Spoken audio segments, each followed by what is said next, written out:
Hey guys, doing a quick, well, we'll see how long this video lasts, but doing a video on your favorite altcoins and Bitcoin. And today I want to start on True USD since that came up in the news today. And what we have going on here with True USD is the stable coin depegged from the dollar. This stable coin is supposed to act like a regular dollar. It's supposed to only be equal to about a dollar. And right now, the news is saying that this Justin Soon stable coin, which is called True USD, fell below its $1 peg on January 15th in the morning, tumbling as low as 98 cents at 11:15 p.m. And this is what it shows on the chart. And I just want to go over to a trading view here so we can take a look and see how bad this chart ended up looking. And you can see here on trading view that we were doing good, staying about 99 cents, a dollar, a little bit less than a dollar, but 99 cents for the most part up until January 15th. And then we got this little drop down here, bringing it down as low as 98.41. But now we're starting to get a little bit of recovery in that stable coin there, but not acting like a stable coin, and something that we should pay attention to as traders and investors in the cryptocurrency space. But let's move on to Bitcoin here. I just wanted to touch base upon that since that made the news today, going into last night. And what we have going on with Bitcoin here. Bitcoin, looking at the 4-hour chart, is trading about $43,100 right now. And we're just creating some support here around just above 42K area. We've been trading mainly at 42,400 to 600 up to 43,000, and we've been staying there for like this past couple of days during the weekend. Thursday and Friday were the more interesting days, where we had some very steep price action going on here. And that was mainly due to the Bitcoin ETF that came out on Wednesday. Well, they got their approval on Wednesday, but they started trading on Thursday. And you can see that on Thursday, Bitcoin got as high as $49,102. This is based off of data from Coinbase Exchange.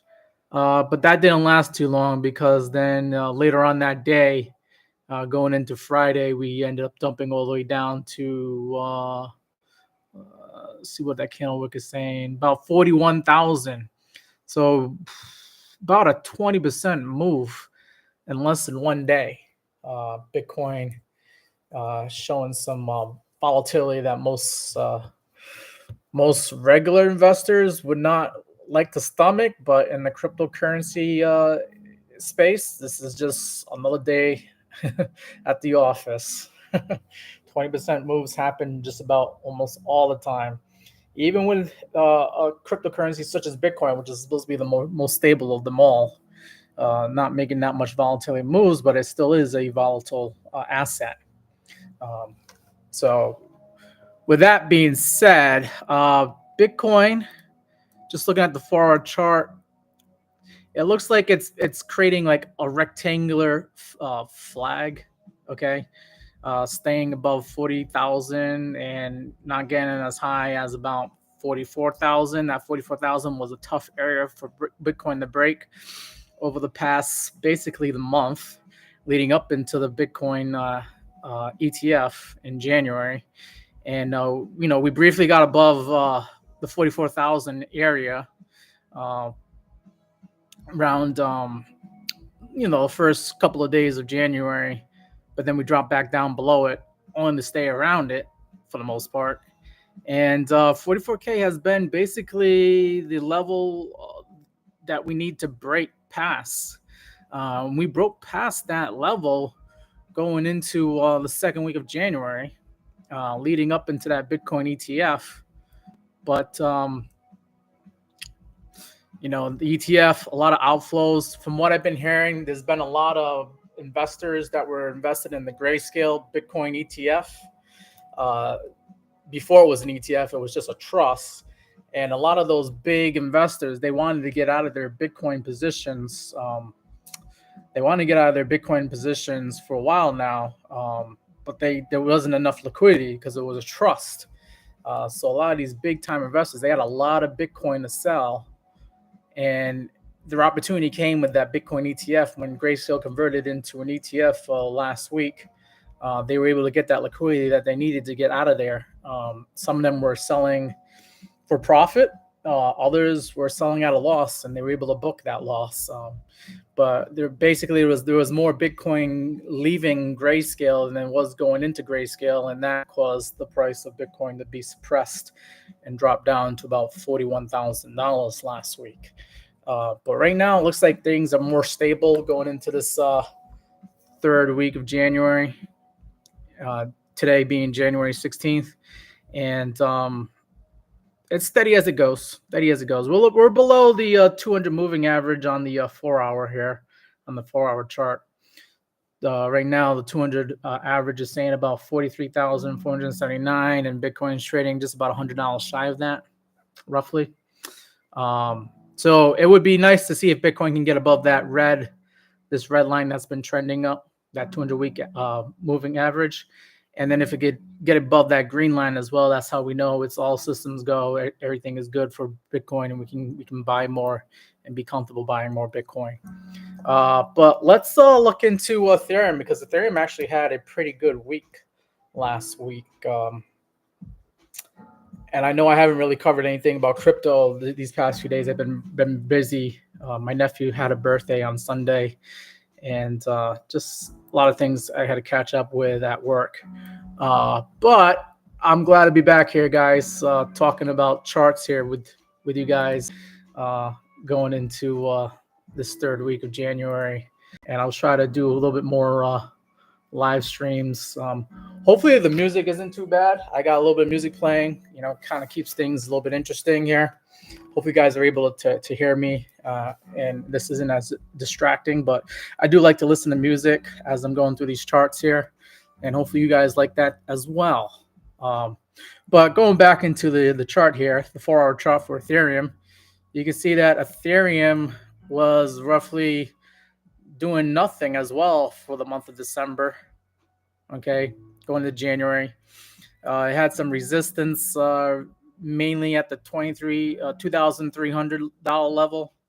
Got as high as about $2,448 in December 28th of 2023. Excuse me. But then got knocked back down on the third day of January, as low as $2,100. And it's basically been bouncing around between 2,100 and 2,300, and finally we got a big break for Ethereum investors. Once that Bitcoin ETF came into play, what it signaled to Ethereum investors and some of the smart money out there is that if Bitcoin can get an exchange traded fund or an ETF, then so can Ethereum. And Ethereum also has some ETFs that are going to be coming into play hopefully in May of 2024. There's some deadlines that are approaching in that month of May, and BlackRock has an ETF that's that they're trying to improve. They're a big financial company, and a lot of smart money is betting that if Bitcoin can get it done, so can Ethereum. the SEC, the Security Exchange Commission, is in charge of approving whether or not Ethereum gets an ETF. And with the SEC saying that Ethereum is not a security, they said this before the chairman Gary Gensler got in there. This was when chairman, I think, Clayton, when Clayton was the chairman, they said years ago that Ethereum is not a security. So if Ethereum is not a security, then that means it should be able to be traded as an exchange, as an ETF on the stock market. And there should be no reason, because if Bitcoin's not a security, then neither is Ethereum. And they said this in the past. So a lot of investors are now betting that the Ethereum ETF is going to get approved later on this year as well, sending money into Ethereum as well. Excuse me, guys. But with all that being said, the Bitcoin ETF got approved on Wednesday, January 10th. And then that's when you start seeing these green candles start popping up into Ethereum. These green candles. I'll try to zoom in a little bit, and you'll see that around January 10th, Ethereum was trading as low as $2,200, and then that ETF got approved, and then boom, Ethereum shot up to $2,644 within the next day, going into Thursday and Friday, and then it went even higher than that. Looks like on Friday, we saw Ethereum as high as $2,717 trading on the Coinbase exchange. Then, some profit taking came into play, and Ethereum dropped down. We dropped down to about $2,400 low. But, right now, Ethereum is looking better than Bitcoin, because just looking at these moving averages here, Ethereum is trading above the red moving average, which is the 200 moving average for the 4-hour chart here. And also it's trading above the green line, which is indicating the 50 moving average for the 4-hour chart here. And it looks like Ethereum is just trading above that green line and bouncing off of it. When it does get close to it, it just bounces off. So Ethereum, leading up into the next few months, going into May, might be the place to be to put your money, because if the smart money is betting on it, there's this thing in the investment community where it's called buy the rumor, sell the news. So the rumor is that the Ethereum ETF is coming into play, and it's going to be coming in May. So buy the rumor, buy now. Money's going to be coming into Ethereum, and then maybe in May or June is when you see a sell-off for Ethereum. But I believe Bitcoin will do just as well as Ethereum. Ethereum might do a little bit better, but Bitcoin has the halving coming up in April, so that's going to be once again a buy the rumor, sell the news kind of play going on. So people are going to be putting their money into Bitcoin as well as Ethereum. But just moving on to some of these other cryptos that we have going on here. A lot of people like to talk about XRP. Okay, let's get XRP up here and see how that one's doing. XRP, once again, using those moving averages, the green and the red moving average, XRP is not looking so hot because it is trading below that 200 moving average, the red line, and it's trading below the green line, the 50 moving average on the 4-hour chart here. And XRP was mainly trading flat all throughout November and December, frustrating a lot of XRP investors. And then of course we get this big red nasty candle on January 3rd, dropping XRP down to as low as 50 cents. Then XRP recovered, and it traded mainly around like 56-cent area, and didn't really do much until the Bitcoin ETF came into play, and it traded as high as 61 cents. Then got a little bit higher on the next day, going into Friday, trading about 62 cents, but nothing really to write home to mom about. XRP having a little bit of lackluster performance, to be honest. And if you talk to other XRP investors, they're all frustrated with the way XRP is trading right now. XRP doesn't really have that many big catalysts coming up in the future. Some are speculating that it could get an ETF just like Bitcoin did, and maybe Ethereum, if Ethereum gets one later on this year. XRP could be a candidate because there's a lot of liquidity, a lot of capital in that cryptocurrency. But just looking at the RSI here in the purple zone here, you can see that XRP is making some higher lows, which is good, which means that there's buyers are starting to come in and starting to put in some bids on XRP. But just trying to zoom out here a little bit. XRP, what XRP really needs is it needs some good news, like this candle that it got back in July of 2023 when it shot up from like 47 cents all the way up to like 79, 78 cents. And that was because XRP won a lawsuit. And XRP still has an ongoing lawsuit with the SEC because the SEC is trying to claim that it's a security, the way they went about starting up their cryptocurrency. If XRP could get some more wins and get that lawsuit out of the way and no longer an issue, then we could probably see XRP shoot up to about 80 cents like it did back in summer of 2023. And that's my analysis on XRP. Let's move on over to Cardano. See how Cardano's doing out there. Cardano USD. Let's see what's Cardano on the Coinbase exchange chart.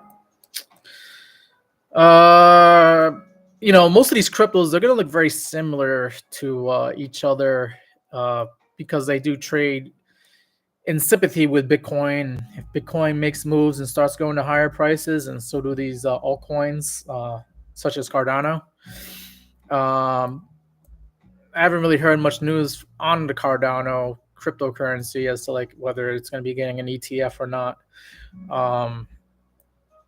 One cool thing I know about Cardano is that you're allowed to stake your coins and earn interest, just like you do with Ethereum and Solana. But just looking at Cardano going into November of 2023, it was trading sideways from like 33 cents all the way up to about 40 cents before it started making its move up with the rest of the coins and Bitcoin, leading up into that Bitcoin ETF in January. And we saw Cardano get as high as 66 cents in December 14th of 2023, which allowed it to get above the it has been above the red 200 moving average, but allowed it to get above that green moving average in a significant way and trending higher. And now we're just if you were to ask me what's going on here, and I'm going to try to clean this up a little bit, but just looking at that high right there and moving on down, we got some touches here, touches here, touches here. Okay. So it looks like we have, I would call this like a bull flag, actually, which is good for the bulls, right? Has the name, the word bull in it. And if we could see Cardano just move up and above this yellow triangle that I created, this bullish flag, okay? If we get a break above probably around the 57, 60 cent area. Right now, Cardano is trading at 53 cents, but if we can get a break above about, I would say 56 cents, 57 cents, which is not too far off, and see some follow-up price action going on, we could see Cardano making some moves here.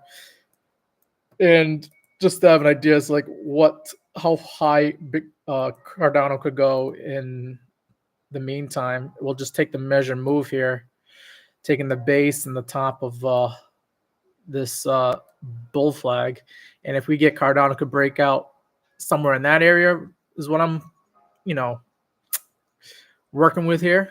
We could see Cardano get as high as like 77 cents, probably going into the month of February. Which would be a nice, good, that would probably be about a 20, maybe 30% move from where it is right now. Let's see. Yeah, that would be about a 30% move on Cardano going into the month of February, which would be nice for Cardano investors. Now, if I move on to Solana, see what Solana's doing right now. Solana, just looking back at some history here, Solana's been on a tear, a very nice bull run, going from November of last year, 2023, going into December. I think during Christmas Day is the highest point that Solana got up to, about $125.97. And with Solana being about $125.97, that was a nice, good move. It hit some fib nodes, some Fibonacci targets. I know that because I did some chart analysis on this earlier. But I believe like the $130 level was where Solana was going to end up topping out at. It just topped out a little bit shy of that level, that area. And now it's trying to defend. What level is it defending? Right now it's defending $85, $86. The reason being is that's where the red line here is, the moving average, the 200 moving average. It tried to get down to, let's see, I'm trying to get a good $85.50 on January 3rd. And with the moving average being around $83. So it tried to protect that level. Then it came back to retest that level again. It actually broke through the moving average on January 8th. We have Solana coming down as low as $85.46 with the moving average being $88. So it did break through that, only for it to go back up again. And then once again, retest that moving average, but then breaking through it. And there must be like another area that I was trying to protect over here. There must be like another moving average that's bouncing off of, but I'm just using the 200 and the 50 on the 4-hour chart here. And it bounced off of that. Looks like I can't get this. I can't keep bouncing back and forth. My hand's a little not that steady here. But it looks like January 12th, it got down as low as $86 before it bounced up. And we just need to protect that $86 level on the Solana chart. Looks like it normally wants to trade about $93, and lately it's been trading as high as $97, $98. We'll just zoom in a little bit, but we have a convergence of the moving average here and the 200 moving average. The 50 moving average and 200, that green and red line is converging right now. And looks like Solana wants to make a move. And it's either going to reject this area and go down the lower prices, and probably if it was to go down the lower prices, it might bounce off the in between the $70 and $80 level here, where it's got some support, some price action support area around here. But that would be the bearish narrative if the bears do take over and win this price action war that we got going on here. What the bulls would like to see is for us to bounce off of these moving averages that are converging right now. And we would like to see Solana go up to higher prices here. And this right now is looking just like Cardano with the bull flag. I'm going to see if I can draw out this bull flag here. No, I don't want that. Let's see. Got to clean up this chart here a little bit. But starting at the high,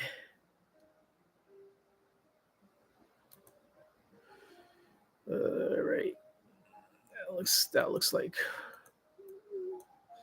and I'm going to move that up here a little bit more. Okay, all right. So we have the top of this bull flag in And it looks like we have around here, we'll call this the bottom of the bull flag. I'll just extend this out a little bit more. And it looks like Solana is trying to, is bouncing in between this triangle, this bull flag. And the next day is going to be crucial, whether or not we break out of this triangle and we get some follow-up price action.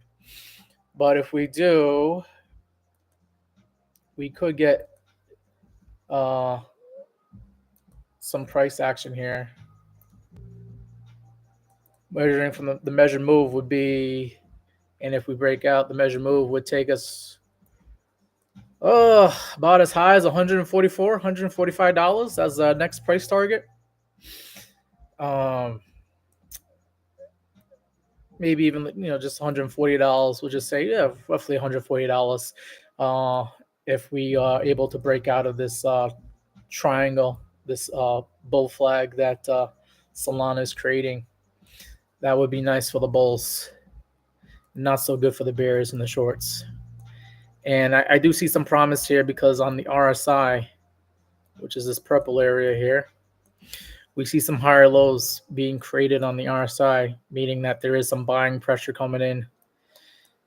So this could be a possibility that we could see Solana go to higher prices going into the month of February, as high as $140. And just look at the MACD with the momentum going in. I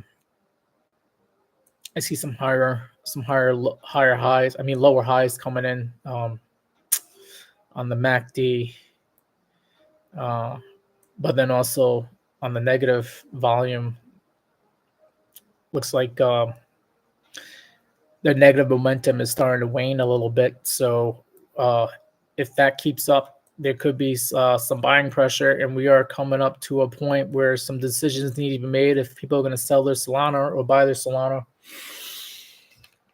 I see this thing going up higher, but I am a Solana investor, so I do want to see it go up to higher prices. But yeah, usually we're working on probabilities here. There's probably a 70% chance that it goes to a higher price, 30% chance that it goes to a lower price, and you can make your bets accordingly when you trade your Solana coins. What's another coin that we could talk about? Let's see. We'll try to get into what AVAX here, see how AVAX is doing. AVAX USD. And you can see I did some previous work here on AVAX coin. AVAX is currently trading at $35.63. And it was respecting this channel that I've this blue channel that I had, that I was charting earlier, and it was respecting it and staying within it until it finally broke out. Right after Christmas time, it decided to go to lower prices, and it has been making lower highs ever since it broke down from Christmas, which is concerning, to say the least. We want to see not lower highs, but we want to see higher lows. And what we're getting right now is we're getting lower highs and we're getting lower lows on AVAX, which is not good unless you were planning on buying some cheaper AVAX. If you're a bull right now for Avalanche, you're not too happy with the way the prices are going so far. With the price getting as high as $50 in December, and now we're looking at prices that got as low as $33. Hopefully we can create some support here in this $33, $35 area, so that way we can see some higher prices going forward for Avalanche. But what are the moving averages letting us know here? Well, AVAX was staying above the 50 moving average, which is very bullish for like the longest time ever, going into December. And then it crossed over and went below that green line, that 50 moving average, showing weakness towards the end of December going into January. And it needed to stay above the 200 moving average, which would have gave it some great support, but it then sliced through and fell below and failed that 200 moving average back in January 3rd, when most cryptos were getting a sell-off around that area. But AVAX had an opportunity to try to get above it and bounce off of it, but it didn't, and the selling pressure was just too great, and it brought it down to even a lower low around January 7th of 2024. And it's been trading above that 200, that red 200 moving average, and it needs to get above that area, to be honest with you. I mean, even it needs to get above the green moving average, and it's trying and it's failing. So AVAX is looking probably the weakest out of all the cryptos that I've reviewed today so far. What about the RSI? Let's see. Is there any good news coming out of that? It does look that it is making some higher lows on the RSI, the purple line here. But I mean, almost all cryptos are getting above their RSI levels. Almost all cryptos are now starting to see some money flowing back into them, and the selling pressure come down. But AVAX needs to start making some more bigger moves to get higher above that green moving average and that red moving average. And we need to see AVAX get up to about $40 before I would start getting bullish on AVAX again. And that would be about a 10%, maybe 20% move up from where it is right now. So if we can see AVAX get to $40, which is already would be a 20% move up, there could be in store for it another 20% move as it tries to get back to its previous localized high of about $50. So there could be some room to run if you want to take a more risky bet on some of these cryptos. Avalanche might be it, seeing how it's been beat down and dragged through the mud already. You might get the most upside on Avalanche if it decides to go back up and we start getting more money flowing into the cryptocurrency space. But I think that's enough for today, guys. I just wanted to touch upon some of your favorite cryptos out there. If you guys have any other cryptos that you would like to for me to talk about, please comment in this video. Tell me in the comments which cryptocurrency I should talk about next, and we can do a chart analysis of it. I like talking about stocks and cryptos and looking at the charts here on TradingView. If there's any newsworthy events, I like to talk about that as well. I am a crypto investor, but I am not a financial advisor. So all this is just me sharing my thoughts about certain cryptos that I hear about on the news. But I am not giving any financial advice or recommendations. I don't know anybody's personal situation. So please leave that to your financial advisor so they can tell you whether or not you should get into cryptos and what kind of cryptos you should get into. But yeah, if this was a good video for you guys, please like this video. And if you haven't, subscribe to the channel. This has been another live stream analysis of cryptos on the Meet Damien channel. I am Damien, and I like doing these kind of videos, and I look forward to doing another one with you guys soon. Hope you have a good rest of your week, and I will see you guys later.